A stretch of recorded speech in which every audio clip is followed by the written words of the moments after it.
regarding perfectionism, the idea of what other people think and how to get out of mistakes. Is there also another irrational attitude, thoughts, fallacies that musicians have, or that you saw with musicians you worked until now? Yes, there is this huge question that gets bigger and bigger the closer we get to the big performance. That's the what if question. What do you mean exactly? What if? It's what if this happened? What if I'm delayed, or the audition is delayed, or what if anything that can go wrong comes up. Out of fears.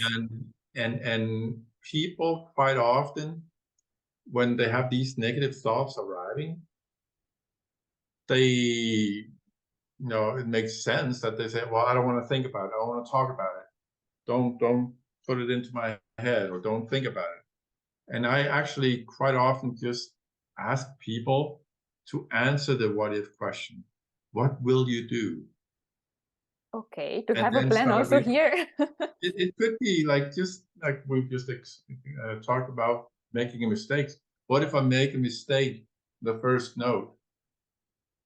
I don't want to think about it. I want to play. I just want to play perfect. But yes, that's fine. But how do you want to feel to do it? And yet, if you do make the mistakes, what will you do? Mm-hmm. And if you plan how you will collect yourself and move on, then you have kind of, again, decreased the fear of making a mistake, because you know you can move on. Okay. But if you make the decision that making that one mistake in the first note, that's it, it's no good, then you're going to be right and you can't play. You're going to be so scared. And then what happens sometimes, people then focus very well and they succeed with the first note. Oh, I came through. And then they make a mistake on an easy part, because they're not focused. They're still in the past, being happy about that they just succeeded. Ah, okay. So they cannot remain in the present. Exactly. Interesting. And that happens too when we make mistakes. We stay in the past sometimes. Or we move forward and say, okay, now I will not move into the second round of this audition. So I'm thinking consequences in the future. So I've just left the present. But isn't it normal to have also thoughts like this? Is it pathological? Absolutely. Or? But it's there's nothing wrong with the thoughts per se. It's just wrong to stay with them. Okay. So it's again, we cannot control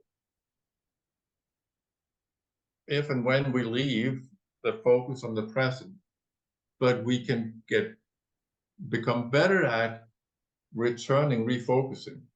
So many people are only practicing focusing, but they really should be practicing the other half of concentration, which is regaining focus.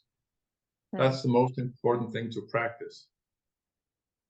I'm very interested how the musicians react when you do this kind of exercises with them. How easy it is for them, or how they...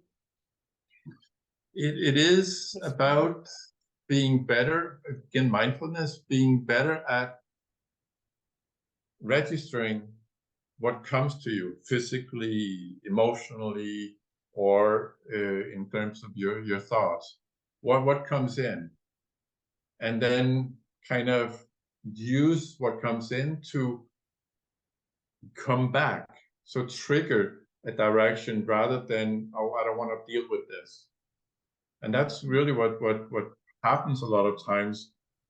People go into some kind of denial. They don't want to. If I don't focus on what I'm thinking, then maybe it will work. If I don't listen to how my body feels, maybe I'll play good and play well. Denying state. You have to learn to deal with what's going on, and rather than think of being weak or weaker than the others, or think that I'm the only one feeling this way, it's about, no, first of all, you're not the only one, but secondly, it's about embracing it in terms of, okay, I registered this, that's fine, that's part of me. Now move on to my next action. Again, that could be triggered by you know how you want to move, or you know how to breathe in that specific moment, if that's an option. Of course, if you have a wind instrument, you don't necessarily stop and breathe, but then you can use other techniques to regain focus on the next note. Okay, and having in mind these fallacies that we mentioned until now, did you saw any differentiation by age or by instrument played, or maybe their professional level? Is it more intense when they are young and less when they are with experience, or how it is?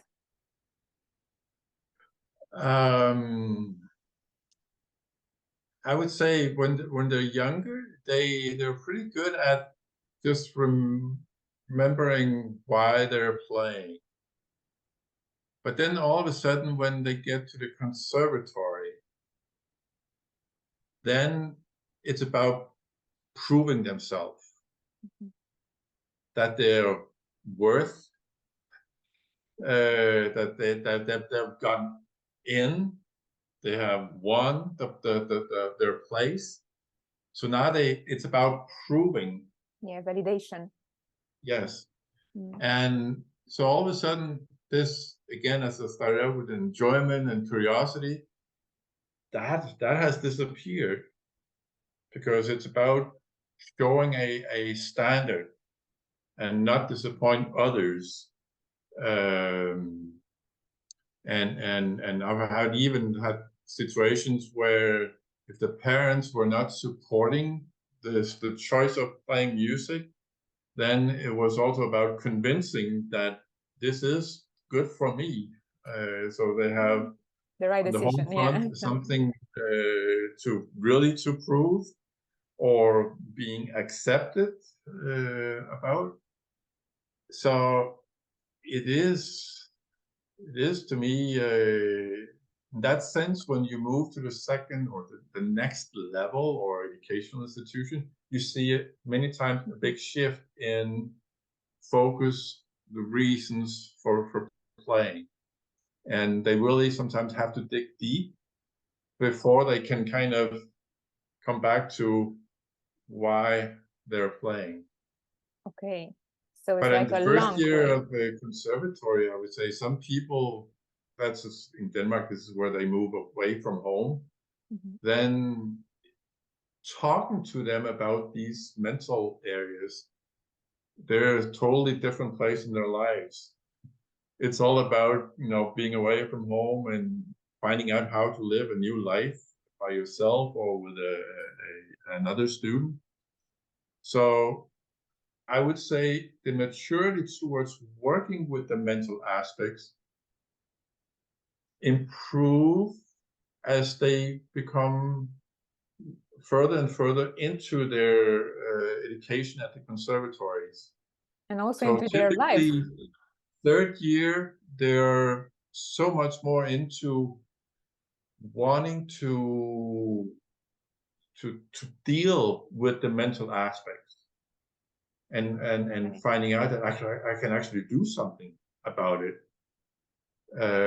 Whereas in the first year students, Harder. a few are mature enough, but others are just somewhere else in their lives. So in that sense, you can see a gradual interest and taking responsibility for the mental health of themselves as a student and future musician. And secondly, when people land their dream job, getting into a big orchestra, that's a transition that for some are the biggest disappointment. Why? Unfortunately.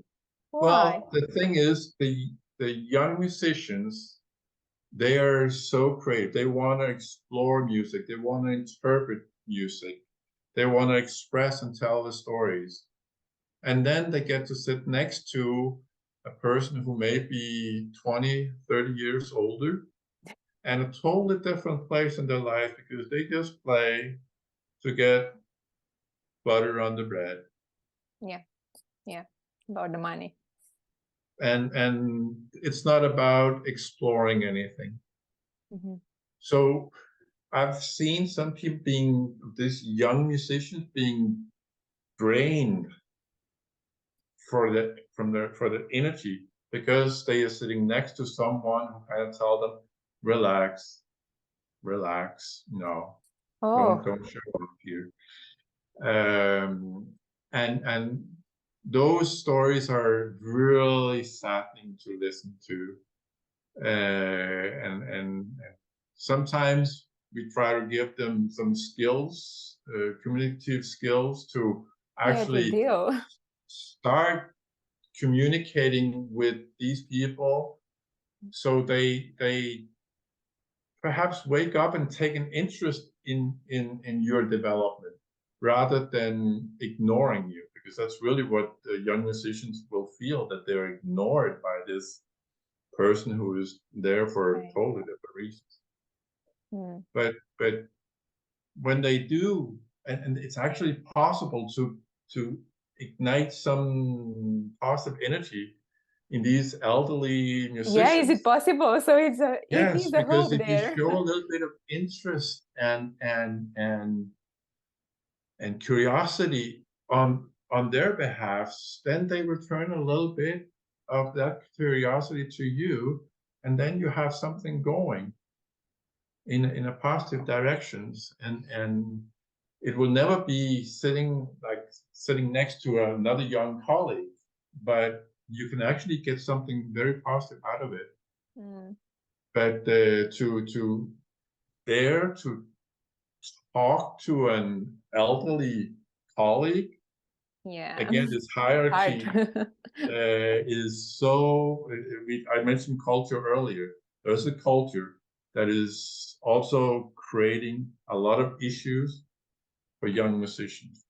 So sometimes, yes, we can look at the individual musician and say, you have to take care of something, but we also have to look at the culture, because the cultures are holding on to and creating a lot of these issues for the Yes, and individual. boundaries and it's very difficult. Okay, taking into consideration all the things we talked until now, what would be at the end of our interview a message that you want to share with the musicians in 2023? What do you want to say to us? Well, first of all, think holistically.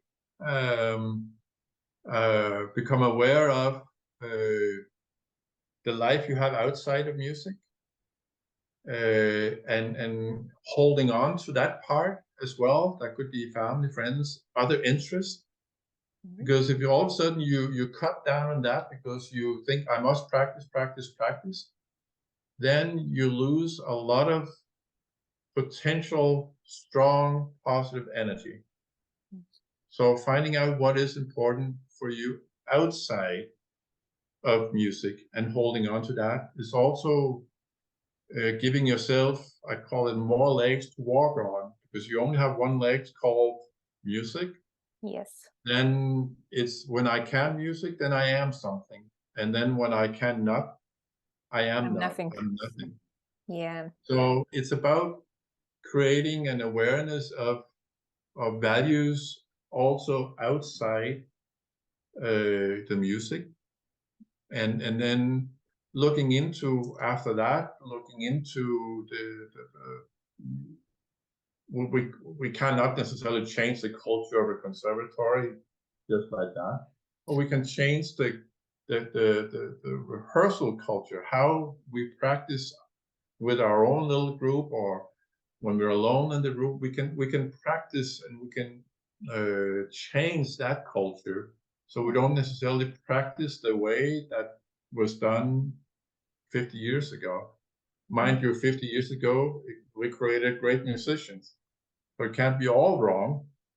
But I think today there's so much more on the table, and that creates a lot more splitting up of the focus. So we have to really learn to focus in a different way than 50 years ago.